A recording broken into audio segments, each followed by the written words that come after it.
allegedly, because nobody has ever, I haven't read this on any reputable, from any reputable source. But I felt like if there was a rumor out and it were not true, the first thing I'd do is be with my boo, like, what? Proving all y'all wrong.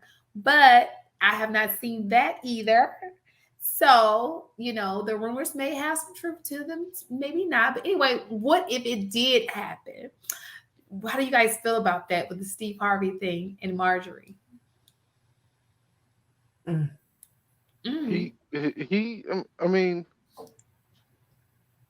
like, yo, that when you get in a pit of snakes, you might get bit. I mean, he got the woman that he wanted, right? That's what the whole thing was. He got the woman that he wanted, knowing the kind of woman she is, her background. Let me say it that way. Knowing her past, she does have a resume, and the snake biting. So you get what you ask for. I mean, it is what it is. Y'all think he gonna leave her? I think they're trying to work it out right now.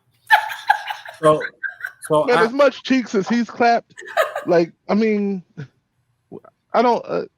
When you're on that level, do you really like? Is that the little shit that destroy your relationship?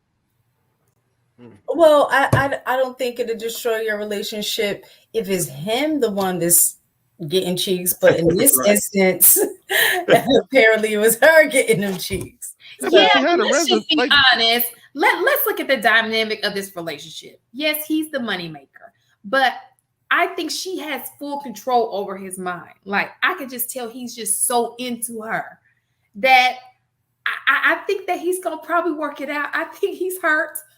It definitely stabbed him, but I don't think he's gonna leave. I don't think that that's gonna be what makes him stay. I think if like I said, from what I hear, if that's true, the fact that he doesn't have a prenup, I think that's what's gonna keep him there. I don't think that that's what it is. I don't think that's what it is at all.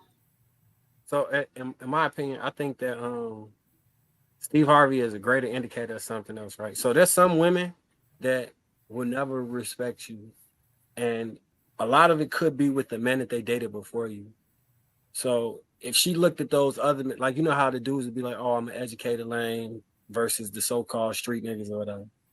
If she only had affection for street niggas and then to date you always gonna be at a disadvantage because she always gonna feel like you a lame. Unfortunately, that's how women view. I'm telling you, I see you looking like, I don't know. I'm telling you. I was just trying to put myself in that. I was trying to think from, but I understand what you're saying. If she's used to a certain kind of guy, she is of that guy. Like, because it takes a certain woman to date a street dude. Let's just be honest. You know what I'm saying? She can fancy it up all she wants to. But she had it in and she married these dudes. So yeah, if you street, she didn't marry one, she married two. Yeah, if you in the street or if that's what you're around, then that's normal for you, so to speak, right? So if that was her situation, which I don't know how she grew up, but I'm assuming that that's probably where she grew up in terms of location, that makes sense. And with that, and with that, so I always talk about the power dynamic between like your woman like looking up to you and respecting you. And that's how men actually experience love from women, when they actually feel that way about you. I think that turns them on more. I think that promotes longer relationships. It's just all the tangible things that need to occur that you can put your finger on within the relationship seem to occur within that dynamic. So you remove that respect and you kind of turn into a lick. Like, you just somebody that she, you know what I'm saying, she can't never fully be herself with because she feel like you're going to judge her in a way where you look down on her based off your past versus somebody she could relate to and look up to in that same form of life.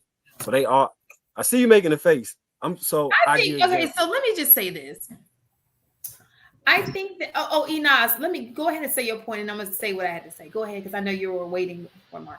Yeah, so if the story is true, there were, at least for me, 2 red flags from the very beginning of how they started off the relationship that would have doomed it for failure.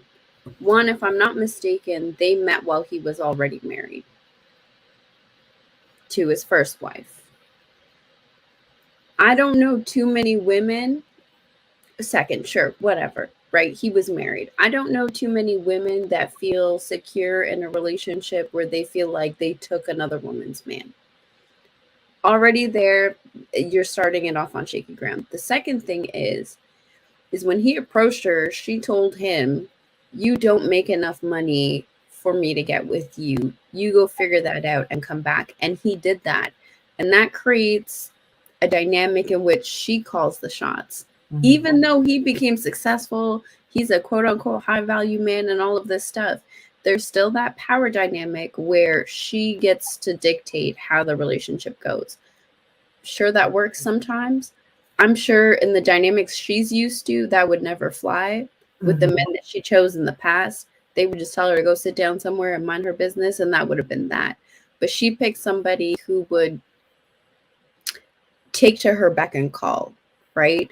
So she took a man from his wife, and then she calls the shots. Like, this seems like a formula for her cheating. I'm hoping she didn't. I'm hoping that they're out here being great and happy. I really do wish them the best. But if it's true, I think we all saw this coming. And just to add this one little quick point.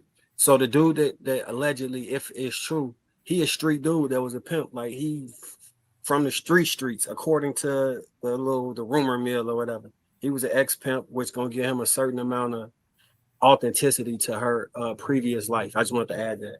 She likes those bad boys. But let me just say this. I think Marjorie, that relationship, I've already said, y'all know I don't know if you guys know this. I have a theory on love, okay? You have people who love with their minds and people who love with their hearts. Most women are emotional lovers, you know. We're nurturers. That's just how we're made up. But then you have those women who are like men. They love from right. They go into relationships from right here. And that's more of a materialistic. And it has nothing to do with the heart. It has everything to do with security. And so when you leave the heart out of it, it is strictly security. It's easy to find somebody that you do have an emotional attachment to. And I do believe that maybe, hypothetically speaking, we don't know if this is true, allegedly. It could have been that she spent a lot of time with this bodyguard and kind of like the pool boy. It just reminded me of The Last Dragon when she said, "You guard my body." I don't remember that part. No. I love that movie. Go ahead and watch that. I've seen The Last Dragon over and over again. Oh, so then right after he saved her from getting kidnapped the first yes. time. It was inside the little warehouse. Yeah. Not catching none of the hints. Hi, David. Hey, what up, Shan? How you doing? Good. So, okay, so listen. I do believe that there are women who go in for security. Like, it has nothing to do with matters of the heart. It has everything to do with security. And a lot of those women who are dating like men who are very successful, they are more prone to cheating. I just believe that because they're not fulfilled emotionally. There are desires that, you know, it's just, he's probably just not what she really wants, even though the bodyguard wouldn't. But there may be something about the bodyguard that she liked because she's used to those roughneck kind of guys, the guys who are like, you know, show you a little something, throw you around, toss you. Oh my goodness. You're just enough. Your concussion. Oh my goodness. Black out.